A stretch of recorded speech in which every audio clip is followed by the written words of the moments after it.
They say a healthy outside starts from the inside. And when you talk about providing adequate nutrients to your body, you have to start with proteins as they are the building blocks of life. Considering the importance, we have Protein X Protein Abhiyan.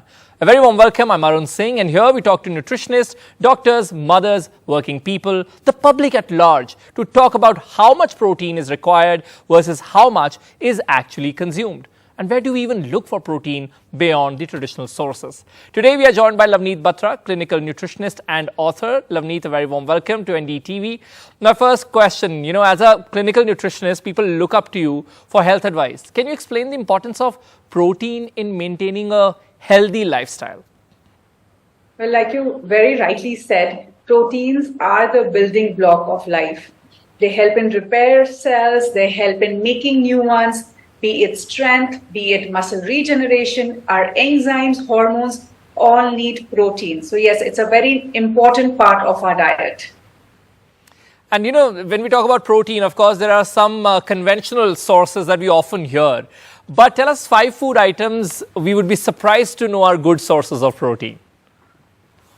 I think, protein is part of many foods, and the game is actually in making sure you're having enough quantity of these food sources. So most people know that dals, milk, chicken, fish, eggs are good source of protein, but something like cholai, amaranth, which is easily available in India, is a great source of protein. Right. And, we've found in a lot of studies that most Indians have protein deficiency in their diet.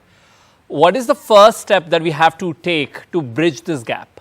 Look at each and every meal that you're consuming during the day and make a conscious effort to sort of analyze, are you eating at least 10 to 15 grams of protein in that meal? So it could be just a bowl of dal, kala chana. It could be a glass of chaat with a katori of dahi, 100 grams of paneer or 100 grams of chicken fish. It's not a difficult component, but just make sure you're not skipping it. But I'm sure you deal with a lot of people who are deficient in protein. What are the signs that you pick up? What are the symptoms that one can face when they're deficient in protein? Fatigue is the most common symptom. Fatigue, loss in strength, loss in stamina, disturbed sleep, hair fall, changes in skin. These are all very common signs of protein deficiency. And for kids, it could also be growth hampering in their growth. So you can see that in their growth chart. And do you think people are now becoming more aware and conscious about what they eat? They are definitely, but there's just too much information out there. So sometimes you forget the basics. So it's very important to know first how much do you need and how simply you can just make it part of your daily life. That consistency is very important. And as you mentioned, it can hamper growth in adolescents or kids. Is there anything specific that you want to tell mothers or parents in general about feeding enough protein to their kids? Like I said, every meal is important. It's not about just having one snack or one smoothie. Just make sure that in every meal you're trying to, if your child is between especially age 8 to 15, then the protein requirements are even higher. So they might need 20 to 30 grams of protein in every meal, which is not easy to plan. So maybe you want to combine 2 different types of protein and give. Be it a combination of dal and dahi, dal and paneer, dal with chicken, dal with egg. So especially for vegetarians, if you're a vegetarian, then it's difficult to find complete proteins.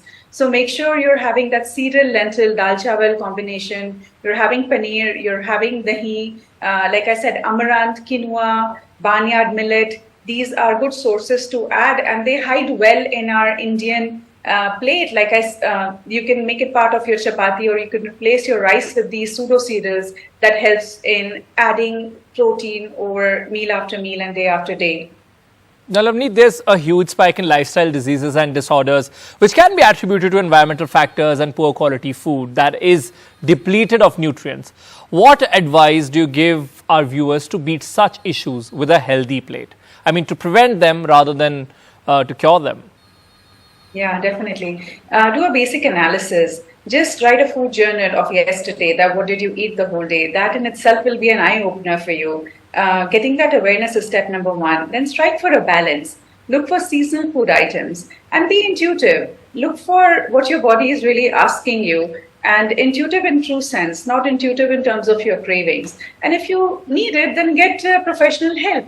But just understanding that code, at least for once, it's very important for everybody. Well, thank you, Lovneet. It was lovely chatting with you. With that, we've come to an end of this segment of Protein X Protein Abhiyan.